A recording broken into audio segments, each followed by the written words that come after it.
नमस्कार, स्वागत है आपका फिफाना हिंदी क्लासेस के यूट्यूब चैनल पर। और इस क्लास में अपन पढ़ रहे थे हिंदी भाषा की शिक्षण विधियां।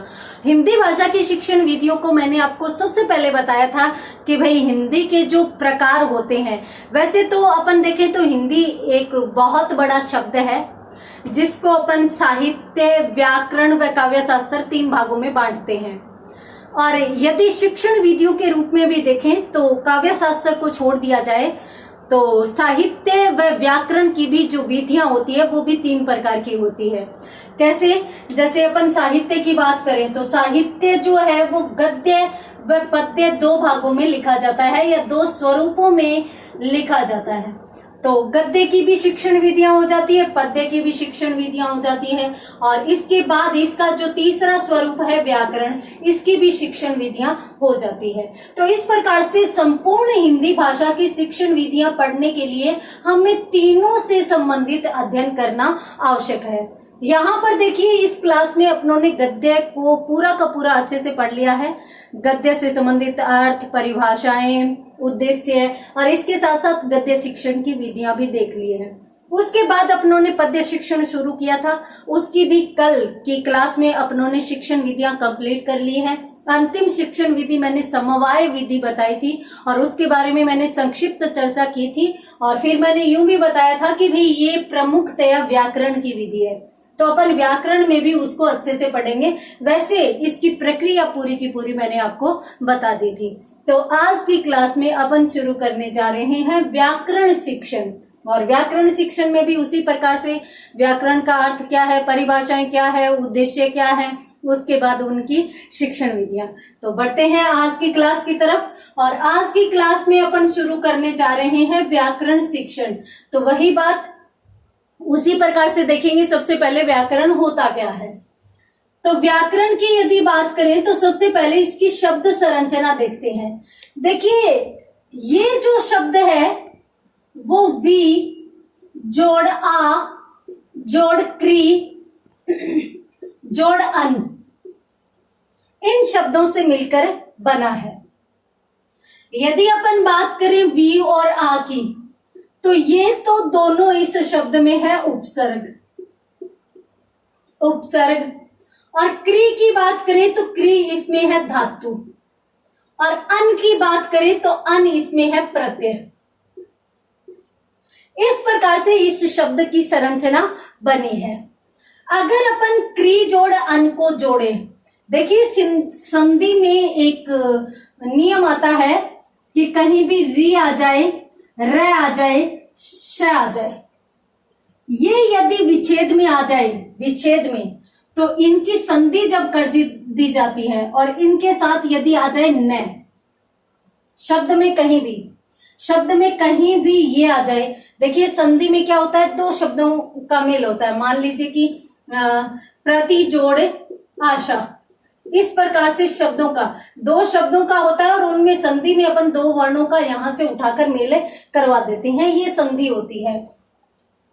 तो यहां पर इन दोनों ही शब्दों में कहीं भी री आ जाए या र आ जाए, चाहे से आ जाए, और यदि अंत में न है, इनके साथ कौन आ रहा है, न, तो ये न किस में बदल जाता है, अण में बदल जाता है। जैसे राम जोड़ अयन की संधि क्या हो जाती है, यहां से ए मिलाकर ये आ बन जाता है, तो राम, मैं पर आ जुड़कर मां बन जाता है, तो रा मां, और उसके बाद ये तो इसमें जुड़ गया ये, और ये जो न है वो, अब देखिए यहां पर र आ गया ना शब्द में, तो इसलिए ये न किस में बदल जाएगा, अण में बदल जाएगा, और इस प्रकार से शब्द क्या बनता है, रामायण बनता है। वही मैं यहां पर बताना चाहती हूं कि यदि अब देखिए यहां पर क्या आया है, री आया है, तो री भी हमारी शब्द में है। यदि शब्द में कहीं भी री आ जाए, इस पूरे शब्द में कहीं भी री आ जाए और अंत में क्या आ जाए, न आ जाए, तो ये न किस में बदलेगा, अण में बदलेगा। ये हमारी संधि का नियम कहता है।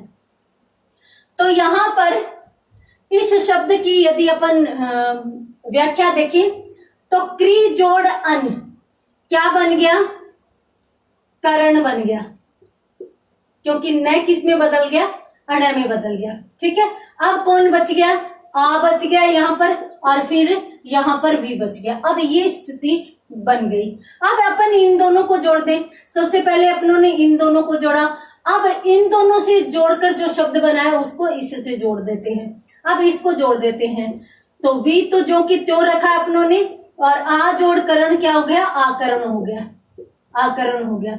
ये कंडीशन आ गई। अब देखिए हिंदी में एक यण संधि है, स्वर संधि का ही भेद है। वो यूं कहती है कि भाई यहाँ पर यदि ई स्वर हो और उसके बाद ई के अलावा अन्य कोई भी स्वर हो, अन्य असमान स्वर कहा जाता है। असमान का मतलब ई नहीं होना चाहिए और ये नहीं होना चाहिए, अन्य कोई भी स्वर हो। अन्य कोई भी स्वर होता है तो ये किस में बदल जाता है, ये में बदल जाता है। ये संधि का नियम कहता है। तो यहाँ पर कंडीशन कौन सी है, अब यहाँ से स्वर निकालिए। स्वर निकालेंगे तो वह जोड़ ई, छोटी ई है तो छोटी ई निकल गया। आगे कौन है, आ है, तो ये दोनों स्वर निकाल लिए, बाकी करण जो बचा जो के त्यों लिख दिया। अब यहाँ पर कंडीशन ये आ गई। अब नियम यूं कहता है कि भाई ई के साथ अन्य स्वर आएंगे तो ये में बदलेगा। अब ये में बदल गया और ये कितना होता है, आधा होता है। अब आगे क्या है, आ है, तो ये प्लस आ क्या हो जाएगा, या हो जाएगा। ठीक है। अब यहाँ पर आधा वह बचा है तो आधे वह को जो के त्यों लिख दीजिए। इसको अपन इस रूप में लिख दें और चाहे इस रूप में लिख दें। ठीक है। उसके बाद ई जोड़ आ क्या बना, या बन गया। ये संधि के नियम के अनुसार बन गया इस प्रकार से व्या। और बाद में कौन है, करण, करण, करण। तो इस प्रकार से भी अपन लिख सकते हैं कि भाई वह के नीचे चाहे हलंत लगाकर इस प्रकार से व्याकरण लिख दो, चाहे आधा वह को अपन इस प्रकार से भी लिख देते हैं। तो इस प्रकार से ये शब्द बना है।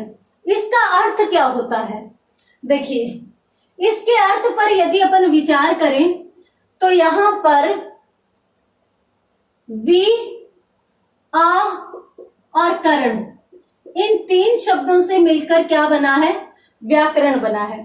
तो वी का मतलब तो होता है विश्लेषण,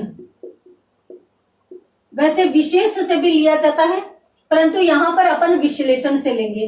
आ का मतलब होता है संपूर्ण। आप स्वयं देख लीजिए जहां पर आ उपसर्ग आता है, जैसे आजन्म या आजीवन। आजीवन का मतलब होता है पूरे जीवन में, संपूर्ण जीवन में। तो आ का शाब्दिक अर्थ क्या हो गया, संपूर्ण हो गया। और करण, करण का मतलब क्या होता है, करना, करना। तो संपूर्ण विश्लेषण करना ही इसका अर्थ हो जाता है। संपूर्ण विश्लेषण करना अर्थ हो जाता है, सॉरी, विश्लेषण करना इसका अर्थ हो जाता है। किसका अर्थ हो जाता है, व्याकरण का अर्थ होता है। तो व्याकरण का शाब्दिक अर्थ क्या होता है, संपूर्ण विश्लेषण करना। अर्थात अपन क्या कह सकते हैं, अपन ये कह सकते हैं कि भाई भाषा का संपूर्ण विश्लेषण, भाषा का संपूर्ण विश्लेषण जिसमें किया जाए वही क्या कहलाती है, व्याकरण कहलाती है। तो ये तो रही इस शब्द की संरचना। जल्दी से स्क्रीनशॉट लीजिए, अगर कुछ उतारना चाहते हैं तो आप उतार सकते हैं और उसके बाद अपन बढ़ेंगे आगे। देखिए यहां पर अपन बात करते हैं भाई व्याकरण जो है वो क्या है। अब अपन बात करते हैं, यहां पर तो अपन ने शाब्दिक अर्थ की चर्चा की। अब अपन इसका अर्थ एवं परिभाषा के बारे में बात करते हैं। व्याकरण की का अर्थ एवं परिभाषा। सबसे पहले तो सीधे अर्थों में शाब्दिक अर्थ के अनुसार यदि अपन बात करें, इसके शब्द के अनुसार की यदि बात करें तो देखिए भाषा का संपूर्ण विश्लेषण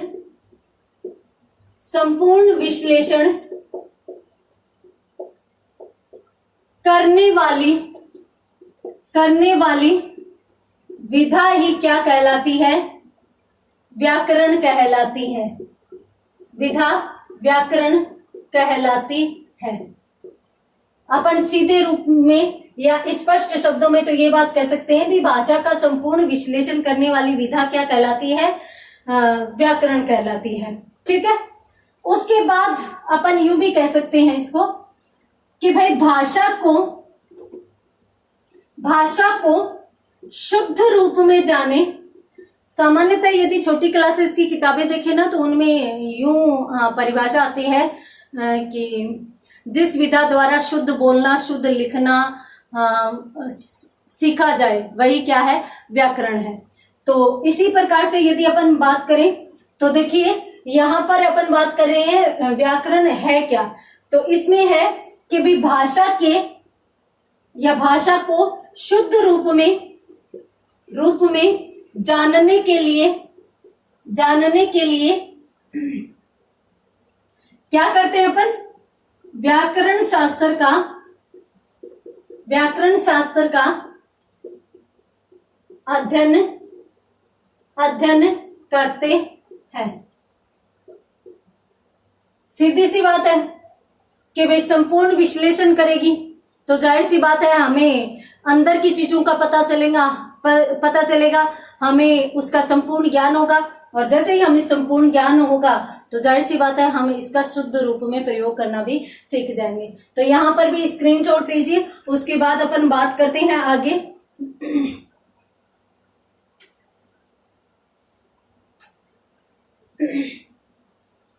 अब यहां पर अपन दो चीजें कह सकते हैं।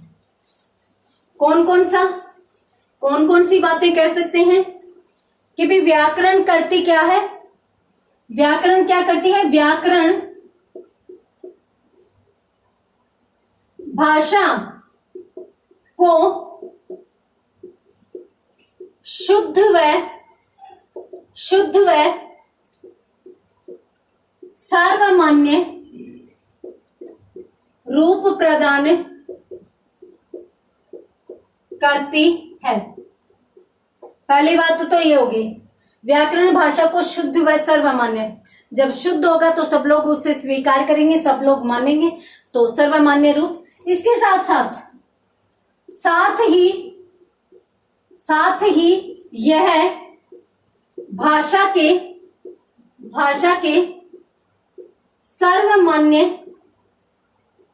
सर्वमान्य रूप की रक्षा भी करती है। ये लीजिए, व्याकरण भाषा को शुद्ध व सर्वमान्य रूप प्रदान करती है, साथ साथ वह सर्वमान्य रूप की रक्षा भी करती है। क्यों? क्योंकि हमेशा वह शुद्ध व सर्वमान्य रूप बना रहता है, तो इसलिए यहाँ पर इसकी रक्षा भी हो जाती है। तो जल्दी से स्क्रीनशॉट लीजिए। उसके बाद बढ़ते हैं अपन आगे अपन देखते हैं विभिन्न विद्वानों द्वारा। ये तो हो गई इसके अर्थ की चर्चा कि अर्थ क्या है। अब अपन बात करते हैं विभिन्न विद्वानों द्वारा दी गई परिभाषाओं की। परिभाषाओं की यदि बात करें तो देखिए, एक विद्वान है, अपन कह सकते हैं रायबर्न महोदय। रायबर्न महोदय ने व्याकरण की परिभाषा दी है। क्या कहा है उन्होंने? इन्होंने कहा है कि भी व्याकरण भाषा सीखने का या सिखाने का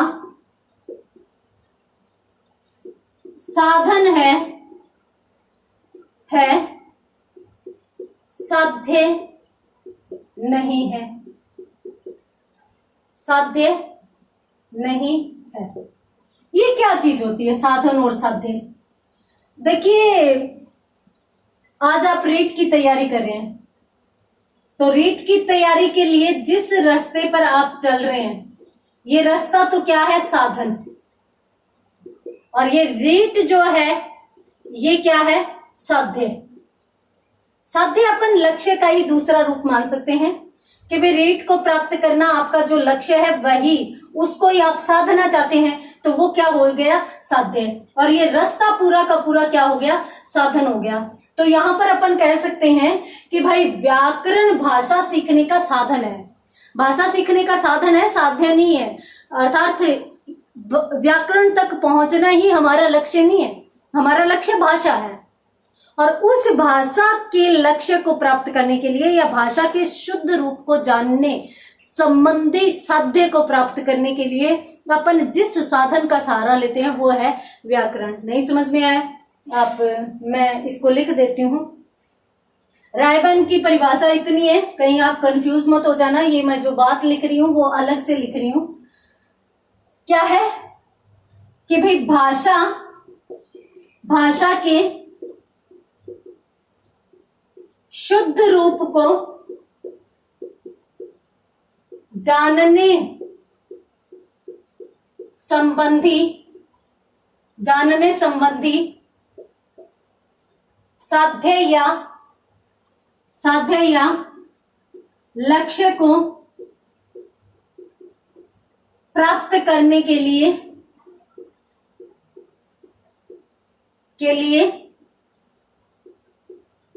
जिस साधन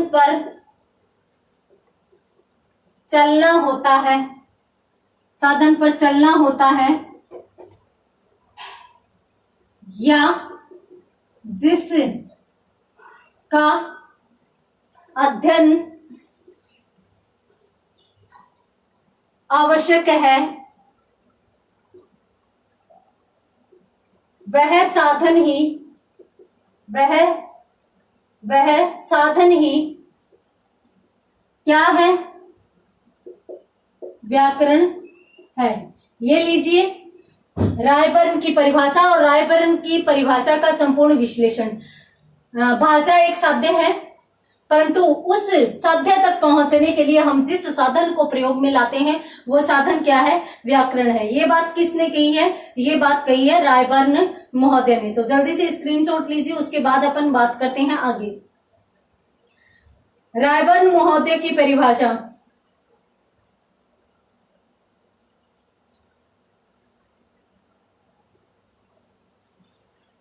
हो गया?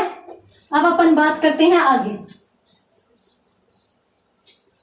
अपन ऐसे व्याकरणाचार्य की परिभाषा देखेंगे जिनका हिंदी व्याकरण मानक व्याकरण माना जाता है, जिन्होंने अपने व्याकरण में जो चीज लिख दी वो सही मानी जाती है, कोई उसे चैलेंज नहीं किया जा सकता, कोई इसे चैलेंज नहीं कर सकता। तो कौन है वो? हम जानते हैं कामता प्रसाद गुरु। तो कामता प्रसाद गुरु के अनुसार इन्होंने क्या कहा है? गुरु के अनुसार इन्होंने यूं कहा है, कामता प्रसाद गुरु ने कहा है कि भाई जिसके द्वारा, इनकी परिभाषा इस प्रकार से शुरू होती है, जिसके द्वारा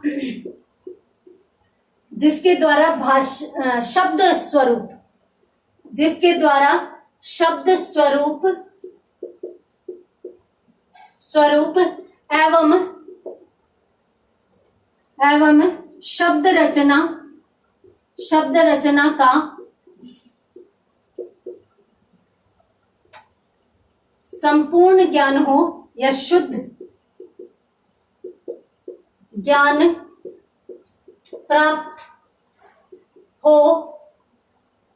प्राप्त हो उसे क्या कहते हैं? उसे व्याकरण कहते हैं। ये बात किसने कही है? कामता प्रसाद गुरु ने कही है।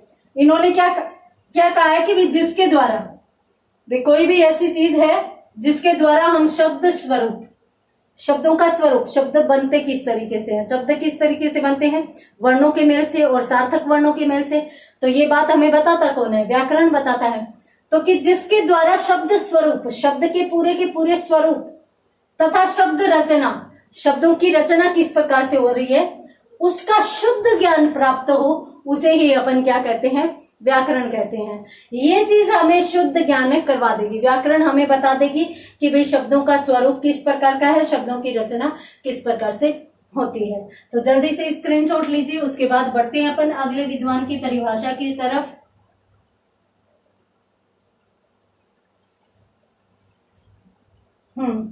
कामता प्रसाद गुरु की परिभाषा होगी, अत्यंत महत्वपूर्ण परिभाषा है। उसके बाद अपन बात करते हैं एक अन्य विद्वान की परिभाषा की और बात करते हैं। यहां पर देखिए, एक विद्वान हुए हैं जैगर। जैगर विद्वान हुए हैं जिनकी परिभाषा भी अत्यंत महत्वपूर्ण मानी जाती है। इन्होंने क्या कहा है? इन्होंने कहा है कि भाई प्रचलित भाषा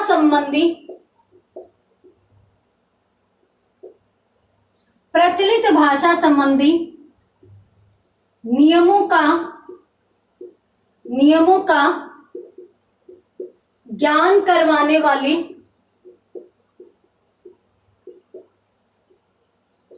विधा क्या है? व्याकरण है। अब इसका क्या मतलब है? प्रचलित भाषा का मतलब है कि जिस भाषा के बारे में अपन जानना चाह रहे हैं। अब इसका मतलब ये नहीं है कि भाई उर्दू है वो आम बोलचाल की भाषा के रूप में नहीं प्रचलन में है, जबकि हिंदी तो प्रचलन में है, तो हम हिंदी के व्याकरण को ही व्याकरण कहेंगे। नहीं, उर्दू का भी व्याकरण होगा, संस्कृत का भी व्याकरण होगा, अंग्रेजी का भी व्याकरण होगा। जो भी भाषा अपन पढ़ने जा रहे हैं उसको अपन किस नाम से बोलेंगे? प्रचलित भाषा के नाम से। तो प्रचलित भाषा के नियमों का ज्ञान करवाए।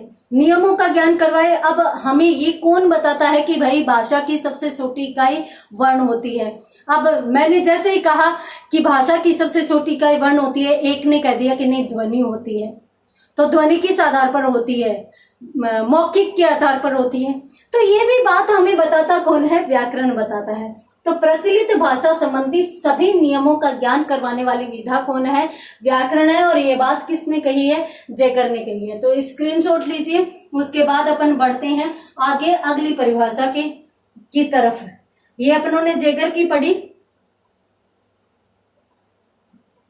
जैगर की परिभाषा पढ़ ली। इसके साथ साथ अपनों ने सबसे पहले परिभाषा पढ़ी रायबर्न की, फिर कामता प्रसाद गुरु की, और उसके बाद अपनों ने जैगर की।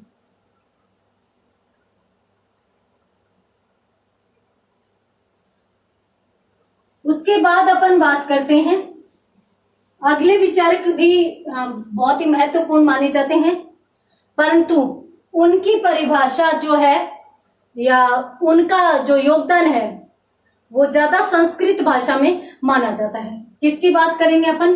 पतंजलि महोदय की। पतंजलि महोदय महाभाष्य के अनुसार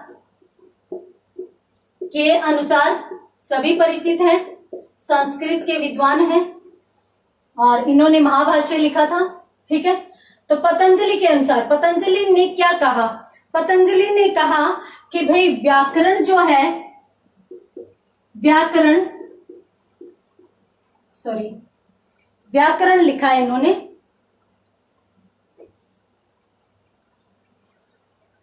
व्याकरण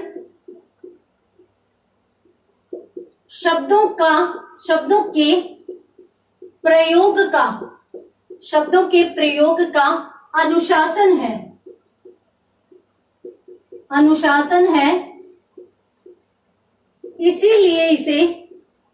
इसीलिए इसे शब्दानुशासन भी कहा जाता है। देखिए, व्याकरण संबंधी ग्रंथ मिलते हैं और उनमें एक तो व्याकरणिक ग्रंथ का नाम ही शब्दानुशासन रख दिया गया। क्यों? क्योंकि व्याकरण के माध्यम से क्या किया जाता है? शब्दों को अनुशासित रूप में बैठाया जाता है, तो इसलिए इसको शब्दानुशासन कह दिया जाता है। और पतंजलि ने भी कुछ इसी प्रकार की बात कही है। इन्होंने यूं कहा है कि व्याकरण शब्दों के प्रयोग का व्याकरण है वो शब्दों के प्रयोग का अनुशासन है। इसका मतलब कि कौन सा शब्द कहां पर प्रयोग किया जाना है, किस शब्द का किस जगह पर प्रयोग करें, ये सारी की सारी बात हमें कौन बताता है? व्याकरण। तो ये क्या है? शब्दों के प्रयोग का अनुशासन है, इसलिए इसे शब्दानुशासन भी कहते हैं। हेमचंद्र नामक विद्वान ने व्याकरण ग्रंथ लिखा ही शब्दानुशासन के नाम से है। उनके ग्रंथ का शीर्षक ही क्या है? शब्दानुशासन है। क्यों? क्योंकि व्याकरण है तो इसलिए शब्दानुशासन। तो पतंजलि की महाभाष्य के आधार पर जो परिभाषा है वो अत्यंत ही महत्वपूर्ण मानी जाती है। जल्दी से स्क्रीनशॉट लीजिए। उसके बाद अपन बात करते हैं आगे अगले विद्वान की।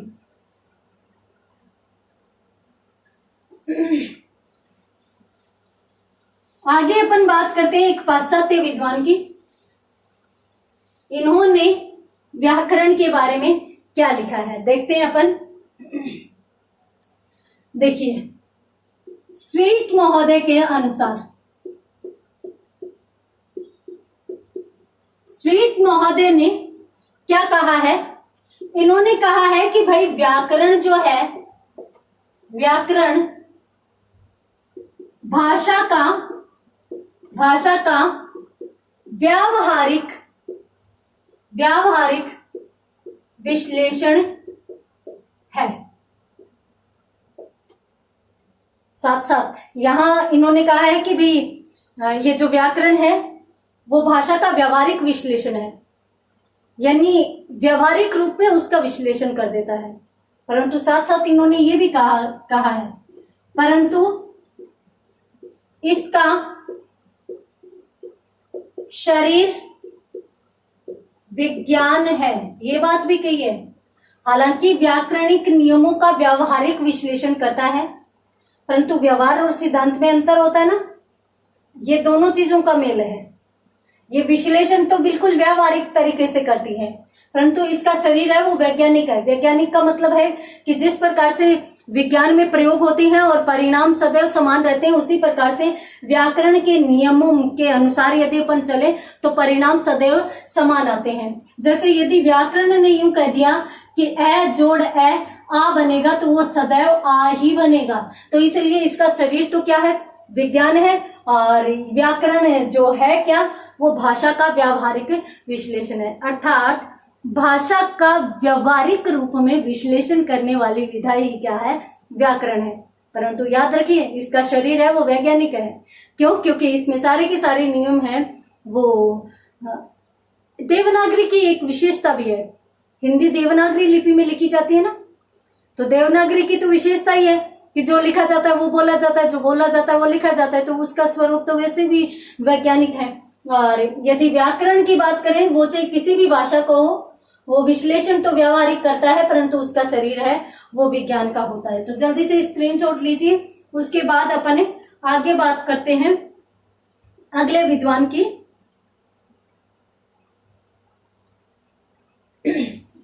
अत्यंत महत्वपूर्ण विद्वान की परिभाषा अपन पढ़ने जा रहे हैं।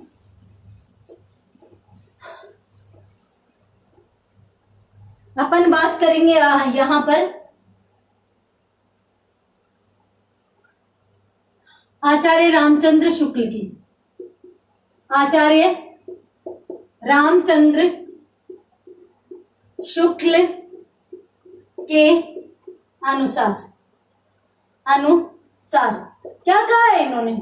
बहुत ही छोटी सी और सुंदर सी परिभाषा दी है। इन्होंने कहा है कि भाई वह रचना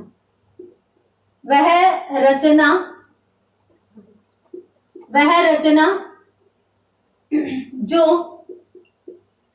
भाषा की व्याक्रिया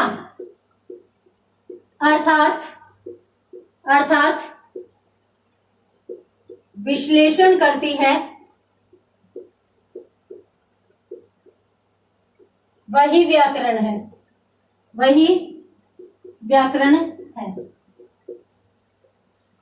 क्या कहा है? वह रचना जो भाषा की व्याक्रिया। अब व्याक्रिया किसे कहते हैं?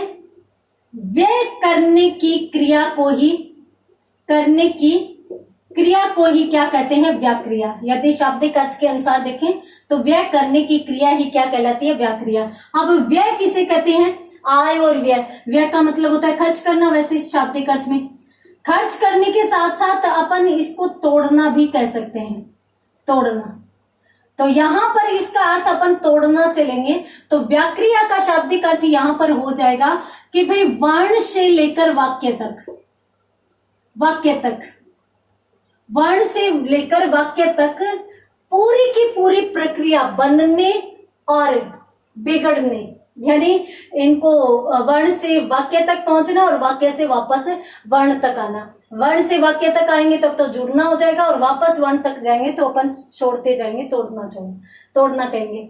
तो वह विद्या जो विद्या वह विधा जो विद्या की व्याक्रिया करे वही व्याकरण है। ये परिभाषा भी सर्वमान्य मानी जाती है। तो इस परिभाषा के अनुसार यूं होता है कि वर्ण से लेकर वाक्य तक की पूरी संरचना, चाहे जोड़ने की हो चाहे तोड़ने की हो, जो विधा जिस विधा द्वारा ज्ञान करवाया जाए वही क्या कहलाती है? व्याक्रिया कहलाती है। तो यहाँ पर अपन यूं समझते हैं, आचार्य शुक्ल ने क्या कहा है कि भाई वह रचना जो भाषा की व्याक्रिया अर्थात विश्लेषण करती है, और व्याक्रिया अर्थात विश्लेषण अपन कहाँ से लेंगे? वर्ण से लेकर वाक्य तक का। तो ये पूरा का पूरा वर्ण से लेकर वाक्य तक बनने व बिगड़ने की पूरी प्रक्रिया का ज्ञान करवाए वही क्या है? वही व्याकरण है। तो यहाँ पर अपनों ने जितनी भी महत्वपूर्ण परिभाषाएं हो सकती थी उन सभी का अध्ययन किया, जिसमें अपनों ने सबसे पहले अध्ययन किया रायबर्न का, फिर कामता प्रसाद गुरु का, फिर स्वीट का, फिर पतंजलि का, फिर आचार्य शुक्ल का। इस प्रकार से अपनों ने अनेक विद्वानों द्वारा, जैगर की परिभाषा भी अपनों ने पढ़ी। तो इन विद्वानों के विचारों के अनुसार अपन क्या कह सकते हैं? वही बात जो निष्कर्ष रूप में अपनों ने सर्वप्रथम देखी थी कि भाई व्याकरण जो है वो भाषा के शुद्ध एवं सर्वमान्य रूप की व्याख्या करती है, साथ साथ उसे बनाए भी रखती है, उसे बचाए भी रखती है। तो इस प्रकार से विभिन्न विद्वानों की परिभाषाएं भी हमें यही बताती है कि वह विद्या जो या वह विधा जो विद्या की व्याक्रिया करे वही क्या है? व्याकरण है। तो वही विधा क्या कहलाती है? व्याकरण विधा कहलाती है। तो यहाँ पर आचार्य रामचंद्र शुक्ल की महत्वपूर्ण परिभाषा के साथ परिभाषाएं लगभग सारी पूरी होती है, जिसमें अपनों ने सभी महत्वपूर्ण, हालांकि परिभाषाएं बहुत लोगों ने बताई है, परंतु महत्वपूर्ण परिभाषाएं जितनी हो सकती हैं उन सबके बारे में देखा, और इस आधार पर हम व्याकरण को क्या कह सकते हैं? विद्या की व्याक्रिया करने वाली विधा कह सकते हैं। ठीक है, तो आज की क्लास में इतना ही। मिलेंगे अगले क्लास में अगले टॉपिक के साथ या अगले चरण के साथ। तब तक के लिए धन्यवाद।